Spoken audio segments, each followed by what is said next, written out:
We're with Demon basketball coach Mike McConathy, whose team now has won 4 in a row and is rocking and rolling going into the conference tournament with 11 wins in your last 13 games. Conference tournament for the Demons starts Thursday at 5 in Katy.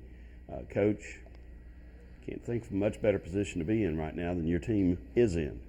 Well, I mean, we're very thankful that we played extremely well the last 13 games of the year.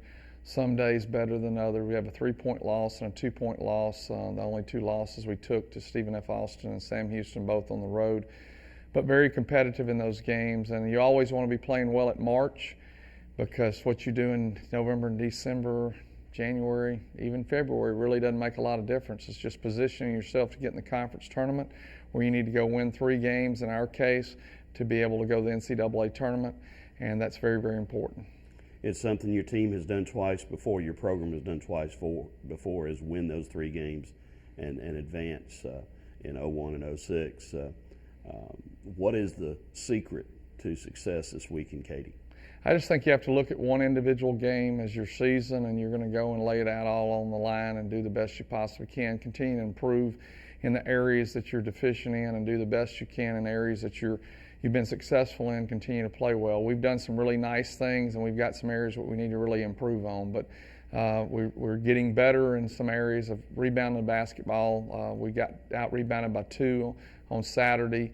We got out-rebounded, but we made strides, because at one time in the game we were down 14 rebounds early in the second half, and we came back and cut it to 2. So we are making progress. Maybe there's a sense of urgency that maybe you need to go get that rebound. But one of the best rebounds I've ever seen this year was at 24.9 seconds to go, and Jalen West just willed himself to go get a rebound that was very critical, because we had a 12-point lead. We had given up that lead by missing a 3-pointer. They came down and got a 3, took it coast to coast, next play. So we just were really kind of in a transition period, and he went and got the ball and rebounded it, and that they fouled him, and he was able to go to the line. We made our free throws during that stretch to be able to be successful. So we've got to improve in those areas. Our zone has been very good for us, but we've got to continue to be able to tweak it and adjust to what teams do. Oral Roberts set screen after screen on our zone. Our guys did a great job of adjusting to those screens, going under them at the top, on the side, looking for flares and trying to fight over them. They did a wonderful job there. So very pleased with what we did there. We just need to shore up the rebounding there. And we pressed some and got some stuff out of it as well, forced timeouts, or had a jump ball, I think, one time as well. So we've got to continue to work on our press to be able to do that, and timely pressing. We only gave up 14 points in transition. Really, really great effort against a team that has the ability at times to be able to get the ball up and down the floor. Oral Roberts was a special team. UCA, regardless of their record, was a very, very, very good team, very talented, very difficult to play. Of course, we hung 119 on them, but they scored 102, so our defense was a little lacking. 72 points and a half for the second time this year. Pretty extraordinary. Talk about that for a moment. Well, I just think that it was a combination of us being able to really get out and run, and we rebounded the ball in the second half, and we really pushed it. Our bigs did a great job of outletting and get up the floor.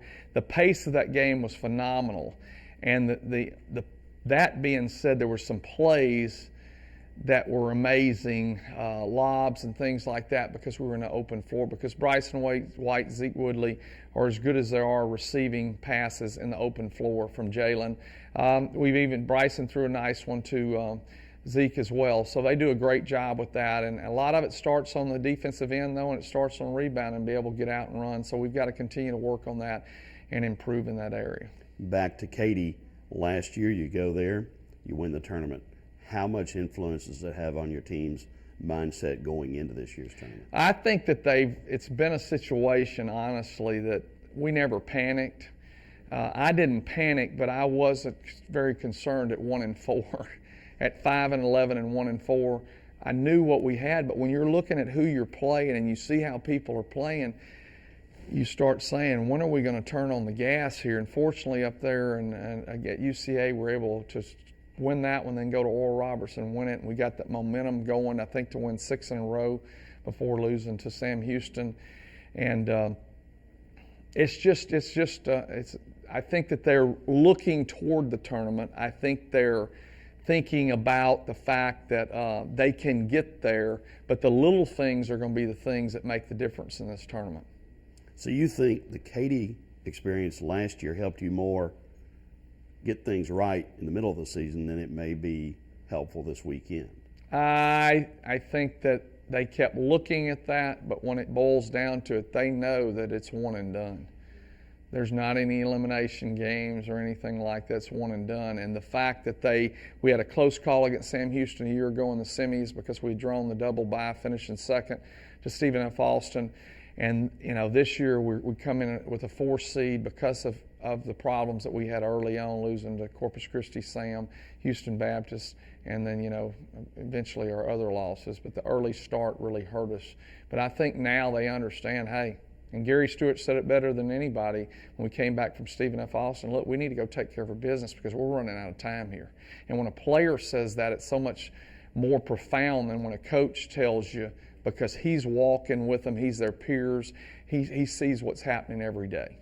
Gary's one of those guys who gives you a lot of cause for optimism because there are several who are doubtlessly playing their best basketball right now, who have improved since the middle of the season and who have made big contributions as you've hit this late season surge. All of our kids that were here a year ago were on a championship team. Gary Stewart won a state championship. Marvin Frazier won a state championship. Sabree Thompson won 3 state championships. Jalen West won a state championship. Zeke Woodley's won 2 state championships. All those, Patrick Robinson won a state championship, and I'm sure I'm leaving somebody out. But if you recruit champions, they know what it's necessary to get it done. Does it always happen? No, it doesn't always happen. But you got a better chance when you've got winners on your team. Okay.